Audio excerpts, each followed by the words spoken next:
know what Sony had? The Holy Trinity. Leo, Brad, and Margot. Who do you have?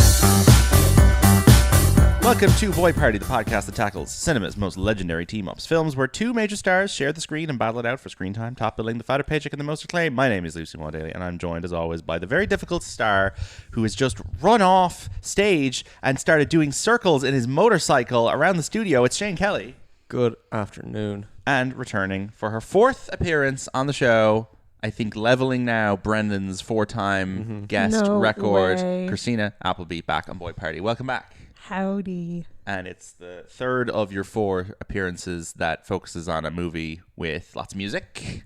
You, of course, very passionate about the world of music. You did, you firstly came on for Intermission. Not a lot of music in Intermission, really. No, actually. Does Intermission have... It does have a score. But surely it does have a soundtrack. It has a kind of plinky plonky score with like there's not a whole lot going on there. Then you came on for Almost Famous. Sure did. And then Funny Face, and now A Star Is Born, which I feel like is the Almost Famous of its day. Yeah, absolutely. A lot of it focused on the music industry and the ways of life of being a rock star. But it's worth noting that we are here closing the circle on a beautiful Boy Party tradition. We have now discussed 3 Stars Is Born in 3 years. Stars Are Born. Stars Are Born. And I would probably say this is our last Star Is Born. Aww. I don't know what would really inspire us to discuss the 1937 version with Janet Gaynor and Friedrich March. Simply actors I have nothing to say about. I guess if we're still doing this in a year, then we might get around to it. We'll have to consider it, yeah. Yeah. I think you should. But if we don't get around to it, we've at least done the trilogy of real star-powered Stars Is Born. It'd be very out of character for you not to complete something like but this. In my mind, it was always the 3 that we had to do, not the 4. Interesting. This is the only version of A Star Is Born not nominated for Best Picture at the Oscars. Interesting. Because the 37 one was. So we, of course, in our first year of the show, we did the Bradley Cooper Lady Gaga version from 2018. And then last year, around this exact time of year, we did the Judy Garland, James Mason version. And now we're discussing the sort of forgotten one in between a little bit. I definitely think the cultural reputation in the 21st century of this movie is probably a bit lower than of the Judy movie or, of course, the recent one. Yeah, surprisingly so. But I was aware of this quite young. I feel like it was... Yeah, I think my dad put some of it on for me because I think I got into Barbra Streisand once I saw What's Up Doc. I was like, well, that's my favorite actress ever. And I think he was like, yeah, there's a version of A Star Is Born. And I think I saw a bit of it, and I would have heard the song Evergreen definitely made the rounds on Lyric FM movies and musicals. Yeah, so fair. And then I think both this version and the Judy Garland version were probably sort of half shown to me and then maybe aborted once my parents realized, oh, these are films about like crippling alcoholism that end with the tragic suicide of the male protagonist. And I think in both cases they were like, maybe these are a little too dark for a 7-year-old because these are very grim films, all 3 of them. This particular death scene does leave it a little bit. This leaves it as ambiguous as it can. Yeah. it certainly leaves you ambiguous as to whether he has died by accident or by choice. Exactly. But then you cut to the dead body on the ground and Barbara reacting to that, which is actually a more upsetting scene than I think either of the other films have. It's funny. I don't know. I think part of the reason why I love this particular one so much is because it spares you so much of the pain of watching the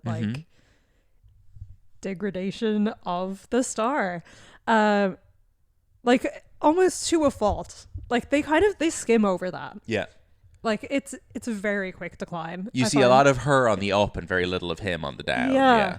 And that just I'm happy to not be, forced in to any endure more that. floods that I need to be. Yeah. Like they kind of use the shorthand of him showing up to the Grammys in this one? Yeah. And throwing a strop and being drunk. But like again, his behavior at the Grammys in this I think is way less actually humiliating than the way that Mason and Cooper behave. Yeah, for sure. Cooper literally pisses his pants. Yeah. And Mason, I think, punches her in the face, right? He like Does it? Yeah. throws his fist at her. So like in this one, it's like this actually wouldn't be a career-ending humiliation for Kris Kristofferson's character the way he behaves. In He that just scene. seems like kind of a jealous asshole. Like he's kind of complimenting her, but at the same time trying to grab the attention for himself. Yeah, out of which is spite, what they I all guess. do. The lowest point for this character that the other movies don't have is when he's caught in bed with another woman, which Yeah. they don't do for the Yeah. other. Like the Cooper movie, he never shows any signs of being unfaithful to Gaga. Yeah, to what degree is that just them like leaning into the whole 70s tropes? I think Like, so, right? The 70s idea of a rock musician is Fucking different. Quentin, like it's so on the nose. it is different to certainly. I mean, the Judy Garland movie is set in the film industry and is quite different, and he's an actor. The Cooper movie is clearly is a remake of this. It's a straight up remake of this. I think they're really similar. Clearly, Lady Gaga has always looked up to Barbra Streisand as one of her icons. I think another person who's very important to the Lady Gaga persona is Liza Minnelli, who of course is in a sort of a kind of an alt version of Star is Born, which is New York, New York with De Niro, which kind of treads along the Star is Born lines, but then goes off in a much darker, weirder direction. So I think Lady Gaga and Bradley Cooper are very intentionally trying to inhabit the personas of Streisand and Kristofferson. And Cooper looks like Kristofferson in that movie. He's got the beard and he's like trying to look like him. And I mean, the type of musician that Cooper plays in that movie is actually someone who probably is closer to the career of a Kris Kristofferson type in the 70s through the 2000s in as a country star than any rock star who exists today. There isn't really a parallel today for who Cooper is playing in that movie. It's kind of like No, it just kind of reminds me of his performance in, oh my gosh, what's the name of that Bernstein movie? Maestro. Yes. Yes. Well, those are two troubled artists. Those are his two films he's directed, right? And is this thing on?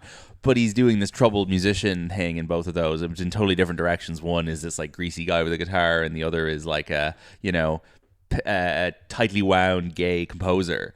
But like he's so good, I think, in both of those films at like demonstrating how that guy suffers. Whereas Absolutely. this film, as we've said, fast forwards through a lot of that. Yeah, it does. But like, I think because Kris Kristofferson is kind of playing himself in it, like they didn't need to do too much more. Yeah. It would have just kind of been a waste of time to add in more of that for the sake of it as Yes. well. It's counting on people knowing who he is before going into it. Yeah, a little bit, but I personally didn't. I was not familiar with him really. I didn't know this film existed, I think, until the day that Yeah. you showed me it, and Yeah. I was just completely blown away. Yeah. And yeah, just like holy shit. Did you I'm know in there love was with Barbra Streisand. Did you know that the Judy Garland version existed? Yeah. You knew of there course. was an Of old course. version of Oh Star no, is I Born, knew yeah. there were like multiple versions of it. Yeah, and well, I this was one familiar gets with that lost one. in the middle. It definitely does. But it's funny because this comes out, 20 years after the Judy Garland movie, which comes out 20 years after the Janet Gaynor movie. And then it takes 76 to 2018 is what? 40 years? That's so It takes crazy. double the time to make the fourth version. And I think what I've heard people say is that The Bodyguard Filled in the gap. filled in the gap. And we've also discussed Okay. The Bodyguard in this Yeah. podcast. But The Bodyguard I is still a haven't seen that. very different movie. You wouldn't like The Bodyguard. I don't think I would. The Bodyguard's like a stalker thriller. Yeah, it sounds and horrendous. It's not a proper musical. Kevin Costner's character in it is not a musician. He's just a big bodyguard. So there's a romance involving a singer, but there is no there's no element of like The bodyguard himself doesn't have any troubles. yeah, he doesn't have any troubles, and there's no element of like one Mentorship person's career is ending Yeah, as another's is beginning. Whereas this generational handover of talent that happens in all of these movies is great. I'm wondering though, what is the age gap between Kristofferson and Streisand? So Kristofferson died That's a good question. 2 years ago, age 88. So he's born in 1936, and Barbra Streisand is currently 84 and is born in 1942. So 6 years. 6-year Yeah. age difference. So that's not a Makes massive sense. generational gap there. No. But this film certainly positions her, although she was, a decade into her stardom as a movie star here, it does position her as like a hot young thing who's arrived on the scene. Does that- I think I- that's kind of the point. Oh, sorry. What were you going to say? Oh, I kind of got a bit of an implication that she's been kind of around doing the bars and the circuits Sure, for she's a while. been doing the work. Yeah, fair. But that's the same in the Gaga Yeah, I agree. character shows up in a drag bar, right? Yeah, You're yeah. like, oh, she's big in the gay scene. It's almost Yes. like sorry, yeah, like she's it's- a big nightclub singer, yeah, it's kind of. mirroring Lady Gaga's own ascension within the gay scene in New York or whatever, where you're like, oh, right, she's big in this world. I thought you meant like it was positioning Barbara like as an actor. No, in no, this no. kind of way. or No, whatever. sure. I mean, by the time this movie gets made, Barbara is is famous and powerful enough to take complete control of this film and use it as a vanity project. That's another matter. But that's to the best. I don't of the think she film. projects any kind of naivety as a young woman in this. No, No, definitely no. not. But She's aware of the troubles she's getting into. Yes, I don't Yeah, think for pretty sure. mature she about doesn't it. wander blindly into the industry. no, she's Yeah. got a very steady head on her shoulders. And they keep the whole thing of like, they want to change me, they want to mold me into their perfect star. They actually keep that stuff to a minimum. They kind of just Yeah. say it once or twice. Yeah, and whereas- that's it. It's just like, yeah, I don't know, they don't like handhold. They don't hold your hand in this film like through all of those parts of like the template. You know. I think Maybe this that- works better for me because I saw the Bradley Cooper Lady Gaga one first, so I kind Yeah. of I was Sorry, that's what I already mean. I think they aware expect- of the beats. You're reverse engineering. I'm those reverse things, yeah. engineering this film by Yes. projecting the Cooper one onto this, Yeah. and it makes this one better for me because I'm not actively trying to figure out what the characters are Okay, throughout. yeah. Yeah. So I think the kind of not shallow references, but the not shallow references, but I think the kind of maybe Shallow. underdevelopment of the characters Yes. is fine because I already understand what's But that wouldn't have been the Going case on. for an audience member in 1976. exactly, And- which I think maybe contributed to this not being remembered yes. as a. Okay, And I think yeah. something we all need to keep in mind that's easy to forget is that in 1976, you could not pull up watch the Judy Garland movie on your laptop Yeah, that's a good point. on your way to the Yeah, cinema. I was yeah, kind yeah. of, Right? yeah, If you missed anticipating that when it was you released- could be familiar with that. or on re-releases or on TV broadcasts, True. you wouldn't have seen it. And also, that Judy Garland movie was fucking lost. Like, they lost a chunk of that Oh, film. they did. That film was not in Still circulation. images for Yeah. like 10 But I think a minutes. huge part of this particular one is just like, oh my god, look how hot they are. Yeah. Yeah. Oh, it is. And that's And even the poster is like it works sexy poster. so And well for the that. whole marketing for this film is like, they're so sexy. And it's interesting because, okay, Kris Kristofferson is a sex symbol in like the country world, whatever. Barbra Streisand's kind of like an on and off sex symbol. I wouldn't say think- that is her defining well, thing. okay. Unfortunately, I have this like blank check episode in my head now because I was listening Okay. to it too recently before this. But yeah, they were kind of implying that she was like, it was a plant. Yes. Like trying to position her as this kind Yes. of a sex symbol. Because I I'd say guess. that's something she probably wasn't finding herself put. Like she starts her Yeah. movie career doing these like Everything's very ugly duckling until that goofy point. musicals where and then she does now. It doesn't help her case that she does Yentl, which is a movie where she is in drag as a man. Like she's doing movies that are desexualizing herself, but she's obviously like, look at me, I am this proud, very obviously Jewish woman, and you should be treating me as the great American sex Yeah. symbol. of What 1970s. is the film we watched where she is trying to be as sexy as The possible? Owl and the Pussycat? The Owl and the Pussycat is unfortunately trying a little bit too hard. This film is like She moves into some guy's house. she's just as a wearing subletter. lingerie in every scene. She's like, "Come great. here, darling." Da-da-da. She's playing, I guess, kind of a call girl escort of some kind, and then she works at the reception in a strip club. Yeah. There's another scene where she's working at the reception.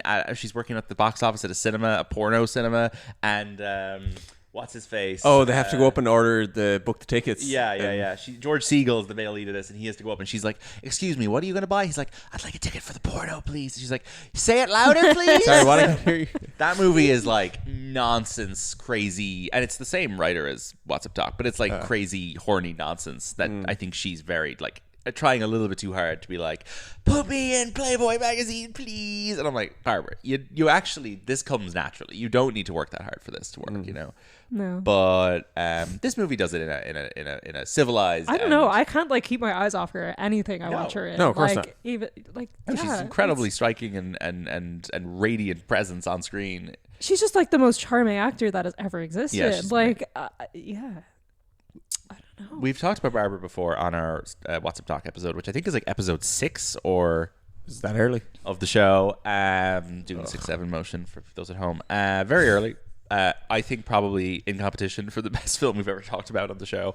I love What's Up Doc so much. It's definitely one of my 15 favorite movies. It is And fantastic. I think she is incredible in it. And is. she's playing human Bugs Bunny. That's kind of why the movie's got that title. She shows up in Ryan O'Neal's life and is just like, I'm just going to cause you as much chaos as possible. Impersonates his wife, Eunice Burns. Eunice Miss Burns, who's just an incredible character, and played by Madeline Kahn, who made her debut in that film. You can listen to that episode. We talk about it and how great Barbara is in it. You hadn't seen that until a few weeks ago. Yeah. But I think I'd hyped you up probably too much for it, where you're like, okay. No, not at all. It's oh great, my God. but I totally agree as to why you would think it's a like, perfect movie. one of the best movies of all time. I think it's definitely going to be a huge comfort film for me later in life. It just reminds me so much of like the cartoons I love growing up. Yeah, and even the live action stupid comedy stuff, which you'd probably agree less with me about. No, it takes the spirit of like Tex Avery Looney Tunes cartoons and brings it into like a kind of a sexualized adult space where this man is like deeply frustrated. What more could he want? Like, it is funny when you describe this as like, oh, I'm put this on. This is the greatest film of all time. It's just 2 hours of hunks and beeps. Yeah, like, exactly. Oh my What's so gosh. great about it is that there's no music in it, and it's the best non-score featuring film ever, because what they lack in music they make up for, as you're saying, in like weird sound effects and Foley and like cars honking their horns at people. But that requires incredible like timing of movement, exactly, of and all everything of in the scenes. Loads of it is based on people like pushing suitcases across the ground At the right time. slamming doors Yeah. at the right time, running in and out of hotel rooms. It's incredibly well choreographed. it's a very satisfying watch as well. To like, we watched it literally the second Funny Girl ended. Yes. And you put that straight on, which was amazing, because the second half of Funny Girl, unfortunately, Drag. oh my God, it's like the Brutalist, It's just Funny the Girl. most like amazing fucking cinematic experience for the first act, and then the second act is just absolute dog shit. Well, unfortunately, Funny you mentioned the Brutalist, because Barbra Streisand, the Adrian Brody of her day, he is of course I suppose so. the youngest Best Actor winner at the Oscars, and she was for quite a long time the youngest Best Actress winner for Funny Girl. Her debut film, she won Best Actress for. Like, Yeah. maybe you could, like Mikey Madison's kind of close to that being her debut film, but otherwise, like, that does not happen. She ties with Katharine Hepburn. One of Katharine Yes, Hepburn's, I heard so this. the technicality that one of Katharine Hepburn's 4 Oscars is a tie with Barbra Streisand is interesting. I think you could, if you really wanted to be like an asshole about it, you could be like, Katharine Hepburn's 4th Oscar doesn't count because it was a tie.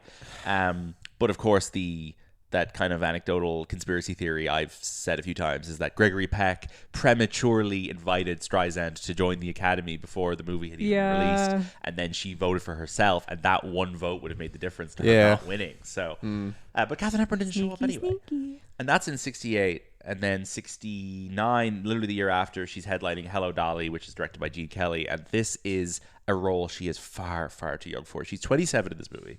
And I don't know how old the character is on paper, but I know that Bette Midler played this role 10 years ago in her 70s. So this is a middle-aged to elderly woman. And like the whole character is like, I'm widowed and my whole long life I lived with my husband is behind me and I'm looking at my future, but it's not, there's not that many years ahead of me, and I'm going to end up with this middle-aged cranky bastard played by Walter Matthau because I can't possibly go for a younger man. It's insane that she's 27. She's probably younger than the fucking young people in the movie. Yeah. And she's probably one of the youngest actors. She's probably one of the youngest actors in it. And all they've done to make her look older is like give her kind of a funny haircut and give her a big bonnet. It's hilarious how they're making oh my gosh, what's the name of that character? Not Barnaby, the other guy.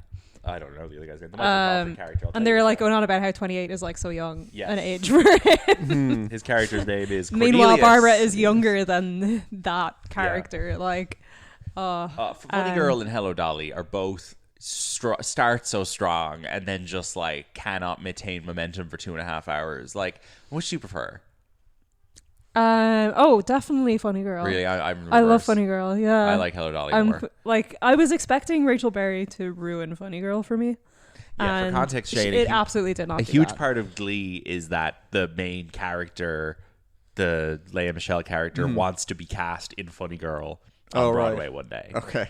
And in real life, they put on a production of Funny Girl 5 years ago with Beanie Feldstein. It was horribly reviewed. Beanie Feldstein was getting terrible feedback. They fire her and they replace her with Lea Michele. No way. And it was just So kind funny. of perceived a little bit as like a sort of a both destiny coming true, but also like, did she just Machiavellian fucking scheme her way into this role over years? Is this a Frank Underwood situation where she somehow like started putting poison into Beanie Feldstein's Oh, cough no. syrup? Did the reviews improve? I think the reviewers had lost interest by the time she took over. Okay, Then fine. I don't think you necessarily even write reviews when a new actor takes over like that. Yeah. I think they improved like 10%. Yeah. Leia Michelle. I mean, I'm delighted for her. Leia Michelle is not necessarily the greatest screen actress of our time, but I'm sure she puts her all into a stage. Oh, I would role, love like to see her anybody's. on stage. And Like, she's I have done- no doubt she'd be. She's doing chess at the moment, right? I think she's Yeah, doing. or Neve she Mary was Martin anyway. last week. Neve Yeah. Mary Martin will write in. I think you're and right, give us too. feedback, but yeah, she's been doing a few shows now, and she's meant to be doing a very good job. So, but I think Hello Dolly is at least a lot of it's shot outside. There's a big parade scene. Gene Kelly knows where to put the color, and the choreography is really good. And the whole put on your Sunday clothes sequence, which of course gets sampled a lot in WALL-E, is fantastic. The problem with that movie is that Michael Crawford's really irritating, and he's kind of the lead of it, and he's doing this really annoying voice the whole time, and you're like, oh my Yeah. god, will you shut up? And Barbara's in it for like, I don't know, 40 minutes maybe out of 2.5 hours. Yeah, I Like, guess so. She's kind of the Maybe third less lead of it. even. Like, I think Michael Crawford and Walter Matthau are both in it more than her. That wouldn't be less than that. Both Funny Girl and Hello Dolly have parade-themed songs. Yes. Don't Rain on My Parade and Before the Parade Passes By. They should have just put Don't Rain on My Parade and Hello Before Dolly the as Parade well. Passes By isn't a bad song, though. It's all right. But Don't Rain on My Parade is just. It is good. It is great. It's a great Yeah. song. Those two movies, 1970, followed up by she's in Vincent Minnelli's final film. It's amazing. She just about overlaps with all of these classic Hollywood musical figures before she like jumps into the 70s into a new era of film. She's in Vincent Minnelli's final film, On a Clear Day You Could See Forever, and then the album The Pussycat, and then What's Up Doc in 1972, and now the 70s have begun. Musicals are dead, and a whole new type of Hollywood filmmaking is happening. And I've never seen Up the Sandbox. The Way We Were in 1973 is her and Robert Redford. I watched this film the day that Redford died last year. I hadn't seen it since I was a child. I remembered it being amazing. First of all, I remembered it being 3 hours long, and I remembered it being amazing. Turns out it's an hour and 40 minutes, and it sucks. Every time I suggest watching The Way We Were, you're like, no. I It's can't too long. endure that. It's not good. It's really not good. It like turns into this really, really kind of just like exhausting drama about like a couple's marriage falling apart while they're involved in different elements of Vietnam Well, that's protesting. really sad. And then the only thing about it that anyone remembers is the song. Because Yeah, the song is fantastic. It's one of the greatest songs ever, but the movie is not up to the level of the song. Well, that's unfortunate. I sat here in I don't know. I'm March. just very here for the idea of like a film being like an elongated music video for a great song. I and, agree with you, but that movie is just too much of a drag. And Do they repeat the song multiple times in that? They song? do, yeah. In that film, they Okay. do. But like the energy is not at the level of the song. Like the film is not Okay. operating on that level of emotion. I sat here in March crying my eyes out at 2:30 in the morning when Yeah. Barbara came out and sang and spoke at the Oscars for Redford's tribute, which was incredible. And it looked like she wasn't going to sing because all the reports had been that she was going to sing. But then she comes out and she makes a little speech for 5 minutes, and then Does it cut away for a second? it cuts away for a second, and then she starts singing, and I was like, whoa. She just sings like one verse of the song, but it was great. Yeah. And it made me really sad as well, because I was like, it's great that we have Barbra Streisand around to sing when Robert Redford dies. Who the fuck's going to sing when Barbra Streisand dies? I think the answer is Lady Gaga. Yeah. It was probably someone man. younger, right? Like, there's no... Leia Michelle. Leia Michelle. There's not really... Like, Rachel Zegler to bring her out. and it's Yeah. yeah. If you scroll down the list of people that Barbra Streisand has starred opposite in movies, there are very few living people on this list. Okay, there's a handful. There's Mandy Patinkin, Jeff Bridges, Nick Nolte, Richard Dreyfuss, Ben Stiller, Robert De Niro, Dustin Hoffman. Can any of these people sing? No, I don't think any of those people can. there any- Sorry, Mandy Patinkin can sing. He could do it, and he's great. Is there any Streisand in the new Fockers? She's not. No, she's not supposed to be. She might make a surprise No, appearance. Ariana Grande. Oh, I hope she Streisand crossover there. That would be No, so unfortunately great, not. actually. No, Streisand has not made a film in 15 years. Yeah. The Guilt Trip with Seth Rogen, God, which is actually good and is a good final film and is definitely a better final film than Little Fockers. Sure. I think just she like inevitably brings up the standard of a film. Like, Oh, those Fockers so movies are so much better exponentially. when she's in them. Like that's Yeah. why the first Fockers is the worst one, because her and Hoffman aren't there. Those movies are so mediocre. but honestly, like even this particular A Star Is Born, too, like it would not work if she wasn't. No, of course not. Like, okay, this on this blank check episode, there's a lot of discussion around how she's like too big and too famous kind of for this role and too much not the type of the star that Yes. this film is trying to project. But I don't know, I completely bought it. I think that's true with all of these Stars Borns. I think if the actress is good enough, you'll buy it. I think that Gaga is the same, where like Gaga is a big stadium pop star, and that movie is like, oh, what if she had a guitar and she sang Shallow Low? Like, there's a scene in this where Kristofferson gets up to perform, and then a minute into the song, he's like, "Oh no, fuck this! I'm not singing this song again." And he's like, he brings up Barbra Streisand, who no one knows, and it's like, she's gonna sing now. Everyone is booing and fucking throwing shit at this point. Yeah. She starts singing, and a minute later, the crowd is going absolutely nuts. Yeah. And I'm like, I believe that. Yes. Yeah. Because the presence is there, no matter what genre she's singing or what environment she's in. They're such powerhouses. Like there's no task too big for them. Yes. Well, but also, like, these people did have to start out in this industry somewhere as well, and it's not like they're completely drawing everyone from it. Who's ever developed a career in Hollywood, you know, everyone who's ever developed a career in Hollywood is able to like bring to a performance the experience that they had initially when they started out. Okay, maybe the fucking Gracie Abramses of the world can't do this because they didn't have to start out from somewhere. Sure. But if you're Barbra Streisand and you legitimately did make a burst onto the scene because of your insane levels of talent, you can feed that experience into a role. Also, again, I keep going back to how hot she is in this. Like, but she's never really had hair like this. I changed my hair to look like hers after I saw this. She's never had hair like this in any other movie, has she? No, I don't think so. I don't know, actually. Maybe Little Fockers she does. It's still like big and curly, but it's not quite as like 70s contained kind of. Yeah. It's Rockstar curly. Like. Yeah. No, it's great. It's great. It's very much psychotherapist curly in Fockers. Well, yes, because she's playing Roz Focker, the sex therapist. Yeah.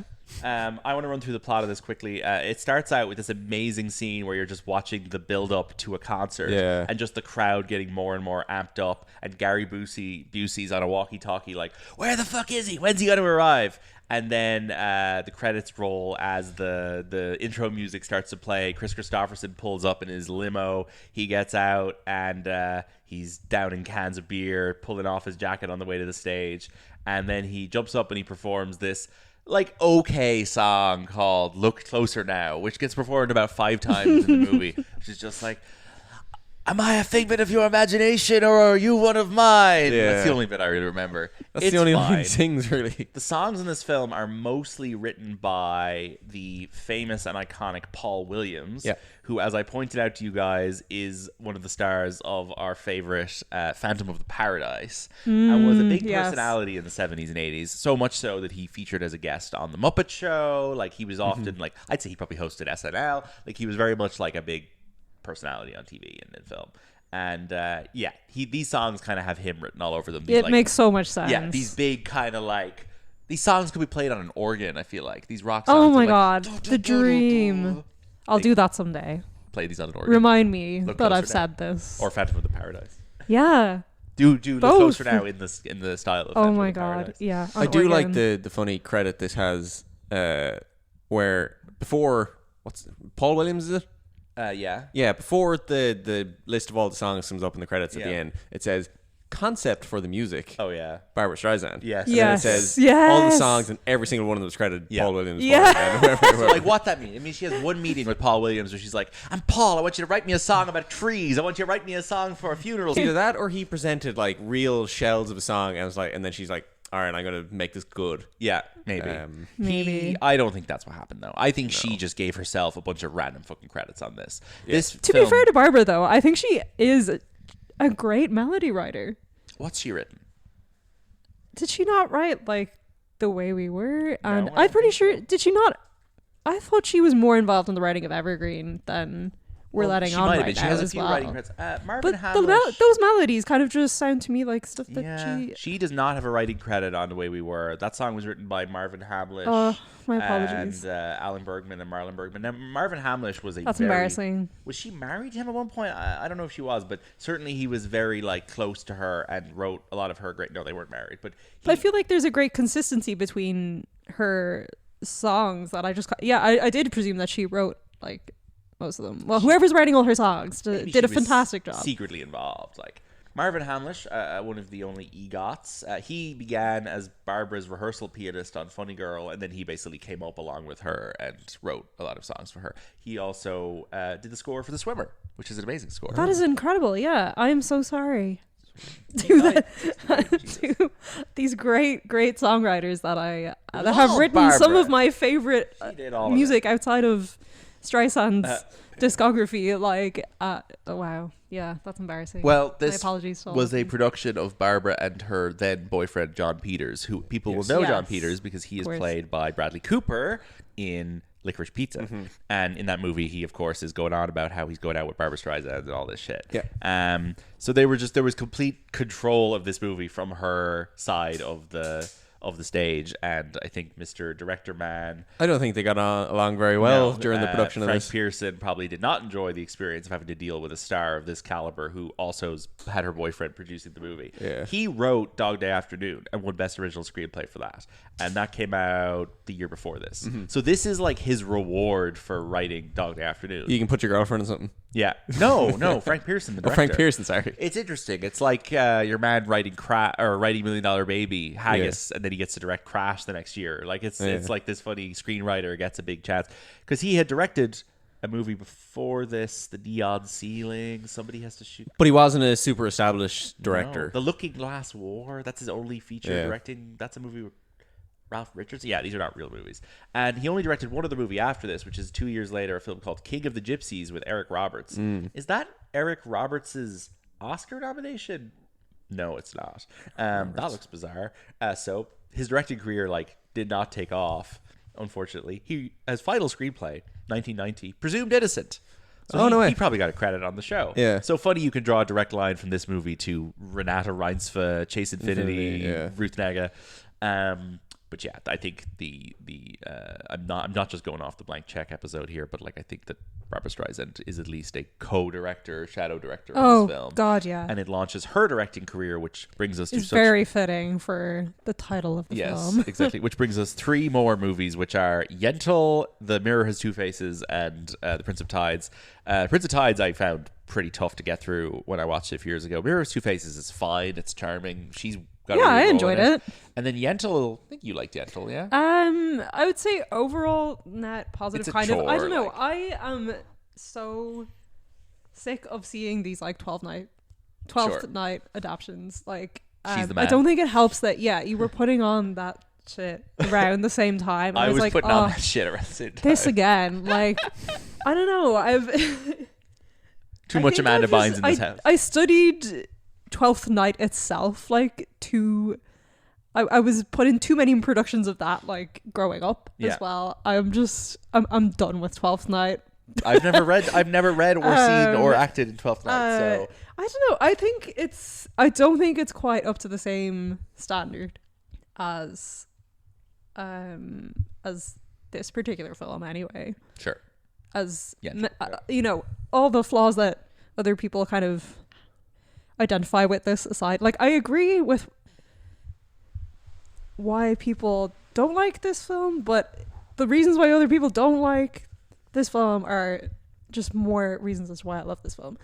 Sure. Does that make sense? I'm being very because vague it's a here. mess. I'm running on no sleep here. It's a mess, and I don't think there really is that much of an argument for not liking this. No, it's Like totally. this. But It's more just pointing totally- out why it doesn't completely work, Yeah, fine. and what could have been better. It could I have just made it a more cohesive film. The problems this film has are echoed and maybe even worse in the other versions of Star is Born. I think that the shagginess in the middle, where it just kind of goes off and they're out in the desert and they're building a house and stuff. In this, it's very charming and fun because you're seeing these big landscapes. The equivalent of that in the 2018 movie is the Dave Chappelle bullshit.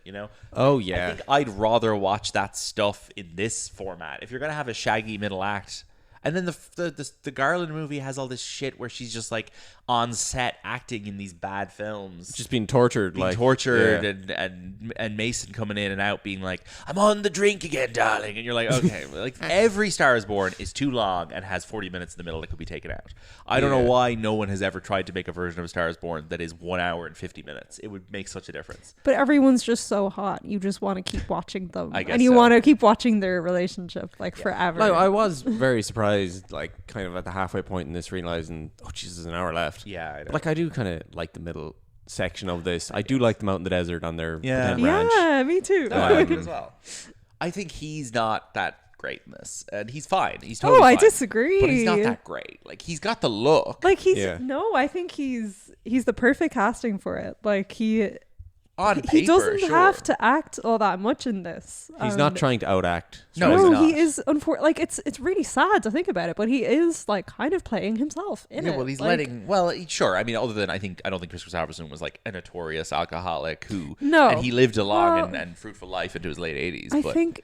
Did I see somewhere that he was kind of method acting those parts where he really? he was getting really drunk for those scenes. Right, He was okay. getting high for those. that's said quite scenes. plausible. Like, Okay. Yeah, I think the casting in this is really what makes the film. Like, Yeah, no, I wouldn't replace him with anyone else. I do think like I watched half of Heaven's Gate. I did not watch all of Heaven's Gate because Heaven's Gate is 4 hours long, and he's in scenes in that with Jeff Bridges, and they look so similar. And I don't, do, yeah. but he's 10 years older than Jeff Bridges, I guess. But I'm like, Jeff Bridges just has something that Kris Kristofferson does not have in terms of star power on screen. And I think when Streisand is in Mirror Has Two Faces with Jeff Bridges, you're like, the spark here is great. So part of me just wishes Jeff Bridges was a little bit older and could sing better and was in this movie. But then, funnily, Jeff Bridges wins his Oscar in 2010 for Crazy Heart, in which he basically plays Kris Kristofferson. It's a movie about a fictional aging country singer with a drinking problem, and you're like, he modeled this character off of Kris Kristofferson's image. So I feel like there's an interesting thing where I'm watching this and I'm like, I can just see Jeff Bridges doing this and it would be great. But Interesting. But he couldn't do the rock star thing as I well. think the two of them, I think Chris and Barbara together though are just such a beautiful pairing. Like they're so different, but they work so well together. Sure, it makes like, for a great poster. Their chemistry is just stunning, and I enjoy watching them get together like more than most couples you see. Is forming the on plot of cinema. this film kind of redundant when you have the two actors and the songs? Maybe, and you kind of know the general beats from existing context. Yeah. Sure. But then maybe it doesn't need to be this long. Anyway, I want to give you guys the names of the actors that were considered for the male lead in this movie. Elvis Presley. Yes, I did met see that. with them to discuss the film. He was interested in taking the part. This is It was 2 2 years before he dies. Yeah. He dies 77, right? like So, for the best that he wasn't in this. I mean, it probably. just actually makes no sense. Like Elvis, unfortunately, in 1966, He's bigger than Barbra Streisand. was like, well, yeah, he's too, but he's also like physically not able for this film. I don't think. yeah, exactly. Elvis can't get Sorry. on a motorbike in 1975. I think Kristofferson and oh my god, I'm blanking on the director's name right now. Pearson. Thank you, Pearson. Both compared working with Barbra Streisand on this film to being in Germany during the war. Oh, Jesus Christ. Oh, yeah. There you go. Was Kris Kristofferson in Germany during the war? Is he that old? No, Wow. was he in Vietnam? Maybe it was Must be Vietnam. Vietnam, right? Sorry, they were both comparing it to being in the in military war, yeah. anyway. Colonel Tom Parker said, Elvis must have top billing and a substantial sum of money for the role. Did Elvis have an acting career at this point? Absolutely. He did. Elvis was the number one most highest output of movies in the 1960s Really? of any actor in America. Oh. Elvis put out like 30 movies in the 60s called shit like Sexy Cousins and Hawaii Vacation and Ukulele Contest. Okay. There are dozens and dozens of shitty Elvis movies that were made in Right. a month each that are just him like on the beach in We're going to have Hawaii. to cover him at some point, so. I don't think he was ever in a movie with another- another famous actor. They're all just like, Elvis is the fucking guy on the beach. Like, Okay. I've seen one or two. They're not good. They didn't know what kind of box office draw Elvis would be, so this ended his involvement with the project. As usual, Colonel Tom Parker ruins everything. Parker also did not want to have Elvis portrayed as having a clear career in decline. Yeah, that would be too hard of a watch for anyone. Other actors considered for the role were Neil Diamond and Marlon Brando. Diamond knew Streisand from high school. That's fun. But he couldn't do it because of extensive concert commitments, so Kristofferson got the part. Interesting. Neil Diamond. Is his music influential on the songs in this? Could Look Closer Now be a Neil Diamond song? Maybe it could.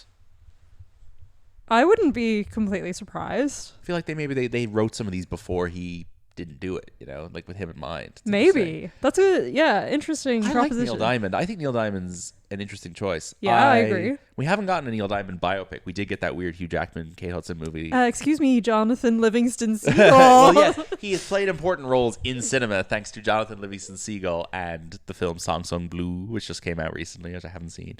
But I really like Neil Diamond. Is Neil Diamond retired now? I think so. I think he has stopped touring and is waiting around That's a to good die. question. He's old as hell. Like, he's definitely stopped touring. Kristofferson denied having modeled his character off of Jim Morrison. Oh. Interesting. That's a good idea, but it's not true. I never met Morrison. A lot of people said we looked alike, but that washed up rock star was more about me. That, yes, I believe you. Interesting. The film shot in Arizona. The whole thing was shot in Yes. Arizona. And Streisand's wardrobe was selected from her old Yes, personal clothing. which The is just film incredible. credit reads, Fair play to her. Miss Streisand's clothes from the dream. her wardrobe. Yeah, you love her clothes in this. They're pretty sick. I mean, there's hasn't been an outfit in like any production she's been in, I think, that I haven't wanted to wear. Especially myself. Yentl when she dresses as a man. Yeah, exactly. No, very good. Her outfits in What's Up Doc are great, and she got like good hats and that. Her outfits in Hello Dolly also. Are Oh well, yes, they're trying to make her look like an so old woman. But sick. Yeah, they are good. Okay, back to the plot of the film, which I'll race through quickly. So he's playing a concert at the start, and he leaves the concert, and he's drinking, and he's doing drugs, and he's like, "I fucking sick of playing gigs. This is boring. So take me to a weird small club." And he gets to a weird small club where the Oreos are performing, which is two black ladies and Barbra. Yes. And Barbra says, "Sorry to my African American friends. I'm going to abandon you and go become a massive superstar with this white rock star man." Well, And she does record with them later on. does she? Okay, yeah. she all right. She keeps doesn't them in the completely loop. abandon them. Okay, good. And she gives a good performance there while he's talking over her in the audience. She's like, "Shut up, buddy," and then he ends up giving her a lift home. And she's like, come back in 2 hours for breakfast. And he's like, "I'll be back in 2 hours." And then he gets his driver to pick up a pizza for breakfast. It's the most Streisand shit ever. And then he sort of brings her out at the concert. Her career kicks off. They end up getting married, moving out to the desert together, building a house out in the desert. They record Evergreen. They sort of just ride around on horses, and his manager. There's a bit of a dispute over whether they should do a joint tour. Yes. Yes. I think ultimately he's like, "No, you got to do this on your own. You'd be better Yeah. off." Yeah. I guess that is actually the one element of his decline that you really do see on repeat is just this constant discouragement of him doing anything. Yeah.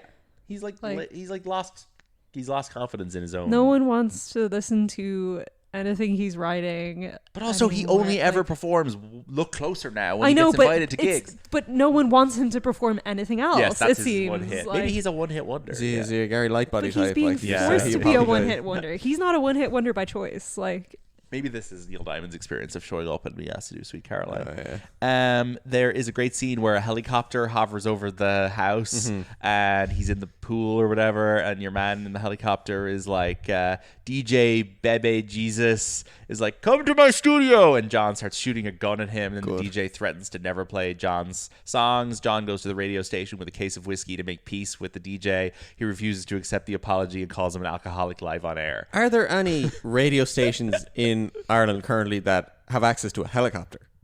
No. good question. No. I would not say so, no. No. Bob FM. Bob FM. Bob Bob FM. FM. Flying over your house right now, spying on you. Bob FM. Fuck you, Well, Bob like FM. VOB FM. Boy Party should be. Airplanes, Yeah, am I boy, right? should get a helicopter. yeah, helicopters in the night sky like shooting stars. Boy Party should be on Bob FM. We retitle it Boy FM.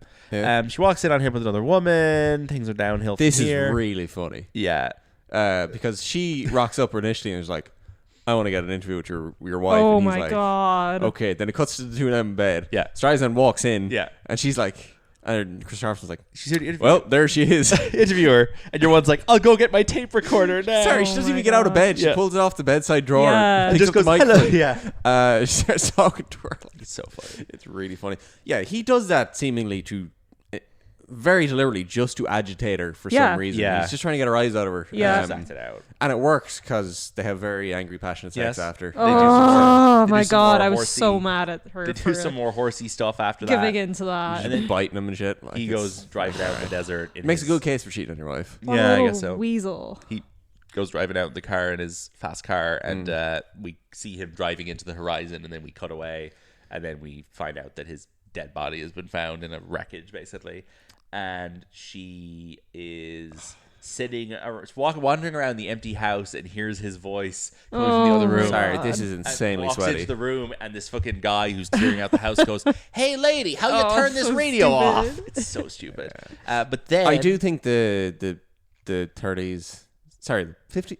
the 50s Sad. version, I think the 50s version has a much better stretch Yes. post-death, the last 25 where minutes, she is going like kind of nuts in her Yeah. library in her house. and the scene where she's at the funeral and her veil gets ripped off. that's by the photographer. absolutely That stuff's all incredible stuff. amazing. Yeah. All of the post-death stuff in that. I don't know. James Mason dying just feels a bit more real to me because He's more of a real presence. Yeah, I like don't know. Kris Kristofferson is kind of dead walking a little bit. yeah, Kris Kristofferson is just A like little bit. He's just so vulnerable. But I think like, because he's also a guy in the real world with a real music career in my lifetime, I think I'm looking at him here and I'm like, yeah, his character's dead, whatever. Whereas James Mason is someone who died before I was born, so to me, the James Mason death is like very final in that movie. I find all that stuff with him to be very Is Kris moving Kristofferson the least essential partner out of all of these? in these movies. Yeah. And essential as in, like, is the level of codependence here at its lowest for the characters or for the Oh. actors? for the characters? That she would be fine if she dumped him. Is she? Yeah. 30 minutes in. At what point in 2018 does Gaga completely remove herself from his career? I feel like pretty early, like when the Ali billboard goes up. But does Ali, the person, is she able to function fine when he's not around, do you think? Like, think she's not so. overcome with depression? No, she's hanging out in the house with her father, Andrew Yeah. Dice Clay. I don't know, and all her gay friends, Anthony Ramos, etc. Sure. Yeah, I don't think there is any implication that Barbara needs Chris.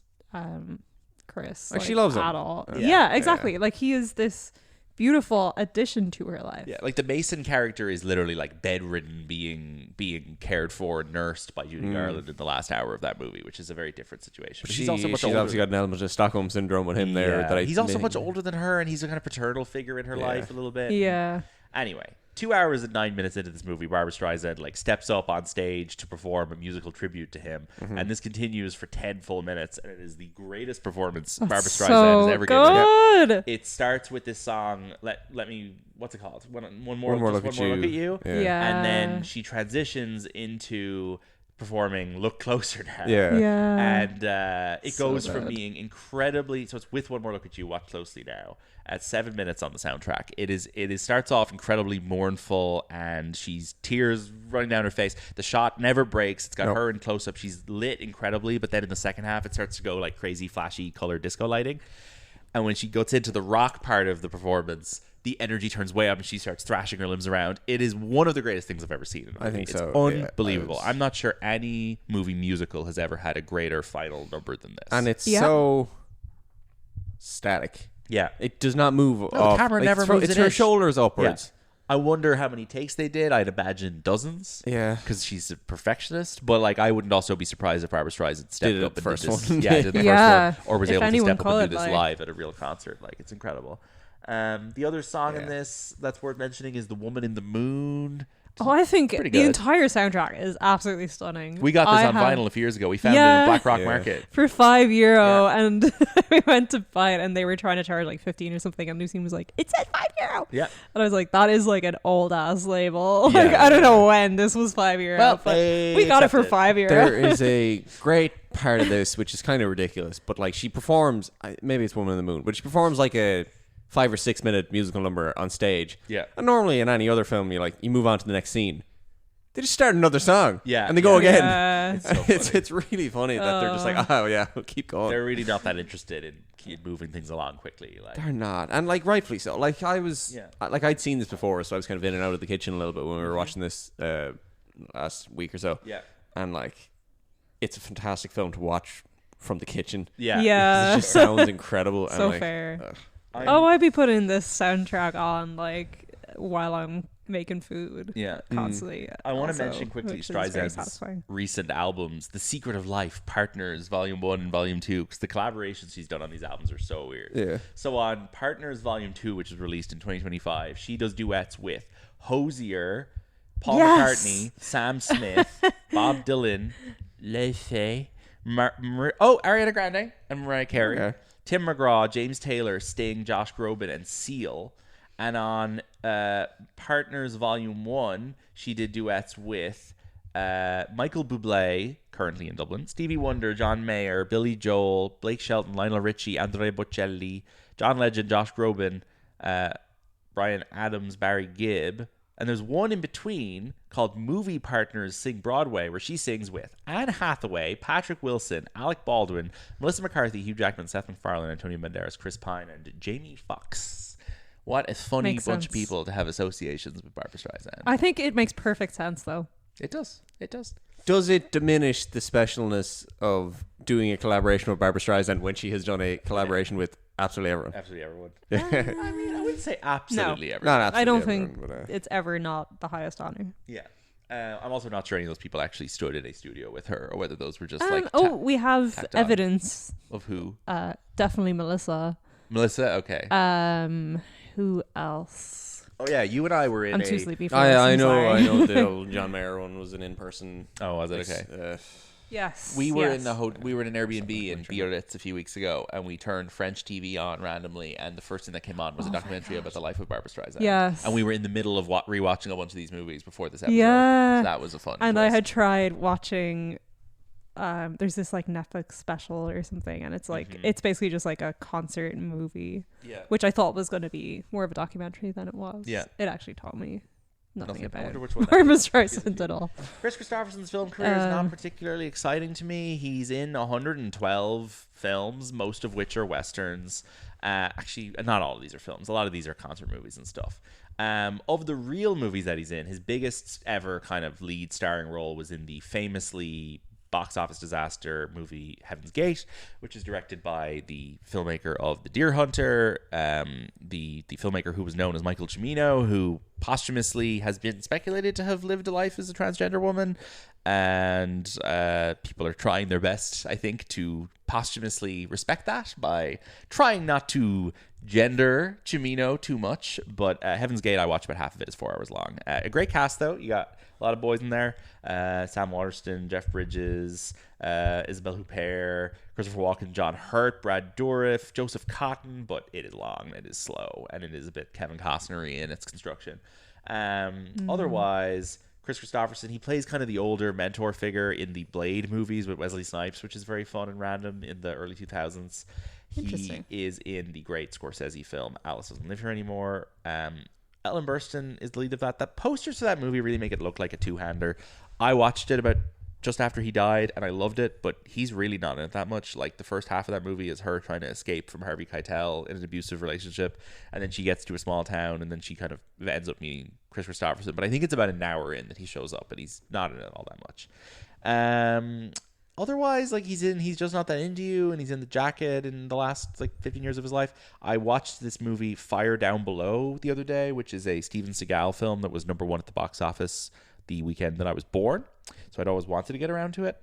And it's about a small town in Appalachia where an EPA officer has been murdered. And you find out it's because Kris Kristofferson is an evil local businessman who has been dumping toxic chemical waste in the local empty mine shafts and poisoning the local water supply and all this. So Kris Kristofferson is just being the evil, nasty guy. And the great quote from this film that I had to put in my Letterboxd review is when him and Steven Seagal run into each other in the courthouse at the end, and Steven Seagal says, "I quit the EPA so I can spend my every waking moment making your life miserable."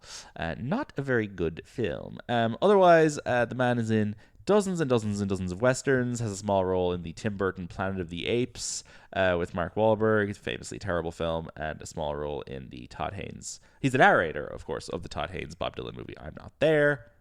Any other thoughts on Kris Kristofferson? Not really. R.I.P. to him. Is it nearly more worth talking about his music career? I got nothing to say about his music career other than The Highwaymen, which is good. The Highwaymen is a good project. Unfortunately, I feel like any other song I've heard by him sounds the exact same. Yeah, it's all just generic country music. It's not for us. Like, he's like one step below Willie Nelson in terms of like Willie Nelson's music is folky enough for me to tolerate. I think his music is very folky, but like country. to such an extreme that it does kind of all sound the Yeah, same. it does. But The Highwayman by The Highwaymen is a great song. and everyone should go listen to it. And everything else that he does seems to sound the exact same as it. Exactly. So that's the Kris and Barbra situation here, and I think we've talked about the movie. So, Shane, do you want to pull up the box office of 1976, please? Just the year. Get the year. Have we done this year before? I'm sure we have. I think this is the network year. I think so. Is it? Yeah. I think we've probably done this year 2 or 3 times. This is a great year, as we're about to learn. This film did get 3 Oscar nominations. It got nominated for cinematography, Best Original Song Score, which is an award that doesn't exist anymore.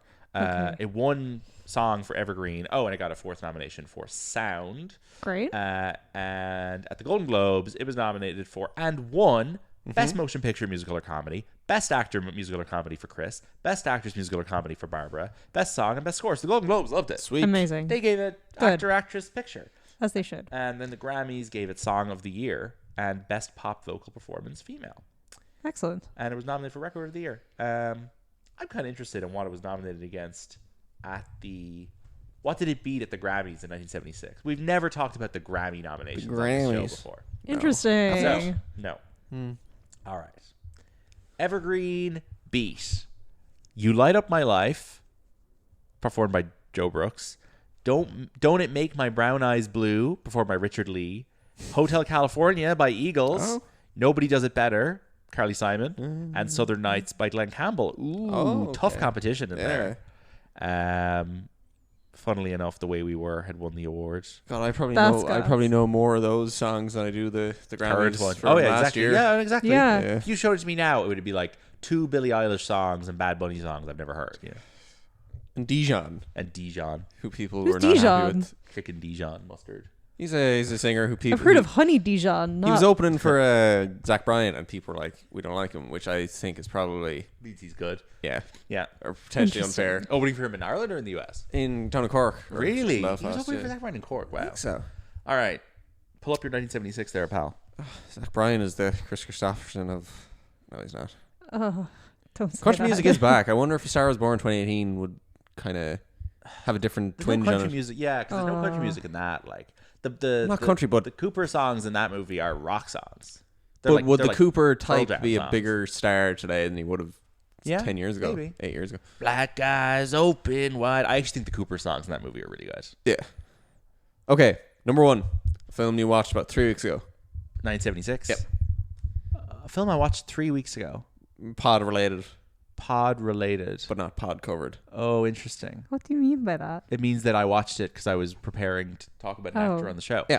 So it didn't. I know like one other film that came out this year, and I'm guessing this is it. The movie is Rocky. Correct. Yeah. Yeah, great. Is that what you were going to guess?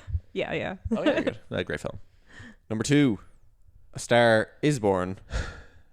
That's the answer. Yep. Oh, this was a huge hit. So Oh yeah, this cost Good. $6 million and made 80. made 37 Wow. last week. Yeah. Very good. Okay. Number 3, A Large Boy in the City Large Boy in the City. and a Tiny Woman in the This City. is the King Kong remake with Jeff Bridges Oh. Yep. and JB was Charles Grodin. Yeah, We talked about this recently too. Yeah. did. Next up, I don't know this one. You don't know this one. Don't know this. Is it a? It's not a James Bond. Then. No, You'd know it if it was. So the James Bond of this year must have been The Spy Who Loved Me, because that's what Nobody Does It Better comes from. Yeah. Okay, you haven't seen this, Okay. but this is a bit of Gene Wilder, Oh, so it's a shitty bit prior. of Jill Clayburgh. Is it a Mel Brooks thing?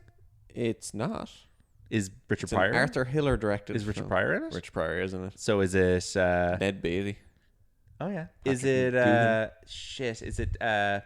Shit. Silver Streak? Silver Streak. No interest in watching Looks that. like there's a train going through a station. Yeah, I don't care for any of that. By train, by plane, by the edge of your seat. It's the most hilarious suspense ride of your life. Yeah, I don't think Pryor and Wilder are a good, funny duo at all. All right, next up. A film covered on the podcast. Network. Nope. Ooh. Film covered on the podcast from 1976. Interesting. Can you give me the tagline? It'll definitely give it away. All right. Can you give me my own review of it? Yeah. I wonder if the ice cream truck is getting picked up on this. It might be, actually. It's quite loud. There was an ice cream truck outside. No, It this keeps going film off. has a very special relationship with this podcast for certain The Towering Inferno. because of its imagery. Not the Towering Inferno. No. Because of its imagery. Yeah, there's specific image from this film that we kind of have built some of our brand around. Interesting. Yeah. Okay. Who's the director? No, tell me. I thought you were going to give me something else. I have absolutely no Like idea this, what you mean. this is All the President's Men. All the President's Men. Yeah. Sure. Which inspired the design of our live show posters. Sure. Okay. That's very specific, but sure. Yeah. All the President's know. Men. Yeah. Yeah. God, this is a good year. Yeah. I don't even like that film that much, but it's a big one. Indeed. Next up is a horror film, I believe. The Exorcist. Richard Donner. Oh, The Omen. The Omen. Yeah. Gregory Peck's in that one. Yep. Indeed. All right. I'm getting into territory where I don't know these films, but Right. we'll do one or two more. Mm-hmm. It says the baseball movie Oh, interesting. starring Walter Matthau, our favorite. The Bad News Bears. The Bad News Bears. Remade by Richard Linklater with Billy Bob Thornton. Oh. Never seen that. Is it called The Bad News Bears? Yep. 2005, 2006. Very After good. School of Rock. Never seen it. All right. Next up is... Do you want to do it? Sure. James Fargo directed this. You've not seen it. It stars Clint Eastwood, The Outlaw Josie Wales. the Enforcer, I don't know what that is. the dirtiest Harry of them all. Oh, is the it must be tagline. the third Dirty Harry. It must be. He's the dirtiest Harry. All right, I'll rattle out the rest of the top Badminton, 10. Dirty Harry. Insertion Noah's Ark and Midway round out the top 10. Boring. All right, that's great. Thank you so much. Any final thoughts on this movie? You're not doing the top 4 game. There is no one. No one has ever picked this in their top Excuse four. me. Really? It used to be in my top 4. Okay, well, Do you Well, I want to guess guess my Christina's top top four. 4? Shane it's not Kelly. still in it though. Well, you I can guess don't my know what current top Christina's top 4 four then. is. Then he has to guess Guess 4. her Fine, current top fine, four. fine. Have we talked about any of the other films on this? In Yes, this we actually episode. have brought up one of them on this podcast. Have we? Funny Yeah, we Face? did. No, it's Yeah, we have, another yeah. 70s We have. one. No, It's, that's not from the 70s. Oh, sorry, is it 80s? Oh, you're sorry. You're right. It is 70s. 74. Is it a musical? Yes, it is. We've That talked we have about, covered. yeah. No. No, we we talked just- about it we- on this episode. Oh. Is it, what was it? Was Gene Kelly thing you were No, on? No. Much crazier than that. Oh, I know what it is. Why am I forgetting? Hold on. He's been maimed and framed, beaten, robbed, and mutilated, Yeah. but they still can't keep him from the woman he loves. The most highly acclaimed horror fantasy of our time. Oh, what's it called? Just tell me. Phantom of the Paradise. Phantom of the Paradise, of course. Her other three are from 2002, 2005, 84. Two of them are two of the others are musical themed as well. Musical? Music themed. We'll do the 84 one first. Will I know that? Best picture winner of that year. 84. Incredible poster. It's not all that jazz or something. No. It's a period piece. Amadeus. Amadeus. Okay. Now you've got an 02, which is about music, and then an 05. About music. Yeah, it's about a musician. But A real one. I just love Or a fictional films about Is how it the a real one? industry. It's a musician it's not living about through how a horrible historical event. This one actually isn't about how the industry No. fucks over Oh. artists There's no and industry to speak of in this because disposes It's of just them. like a musician during a war. It's actually Correct, about yes. how music gets gets this you through. person through. Yeah, it's a musician during a war. Is it like a period piece? Yeah, Yeah. Okay. Which war? it's an actor. The World War II. We've talked about this actor on this episode as well. Okay. The male Barbra Streisand. Yes. Good point. Not Robert Redford. No. The best actor Oscar winner of the year 2002 Oh. and of the year 2024. Yeah. And 2024. Is- Oh, Yes. Brody. Pianist. Pianist. Uh, Pianist is 2000 in your list. Yes. Oh my god. 2005 I love the pianist. is a favorite of mine. Great independent American drama from 2005 that Ooh. I love and watch all the time. A long title. Music related? No. No. You've seen this. Big cast. I'm not sure he's seen it. Start to Yeah, finish. I'm pretty sure we watched it with him. Big cast, mix of adults and kids. And kids. No big stars though, but a director Well, I the- love. The filmmaker is the star. It's not a Linklater or something. No, the director is the lead actress. The director is the lead actor. Okay, she's the lead. Yeah. I also love auteurs. She. Yeah. A woman. Is one of my favorite female American filmmakers. Oh. I'm telling you, the movie is Me and You and Everyone. Oh, We Miranda Know. July. Yeah. There you go. Okay. Thank you for tuning in, everybody. Thank you, Christina, for making your fourth appearance on You the are show. so welcome. Okay, And- one more Thank thing. you for having Well, me. You ever heard of Kris Kristofferson? Well, I'm pissed Kristofferson. Well, I'm pissed Kristofferson. Wait. One more thing.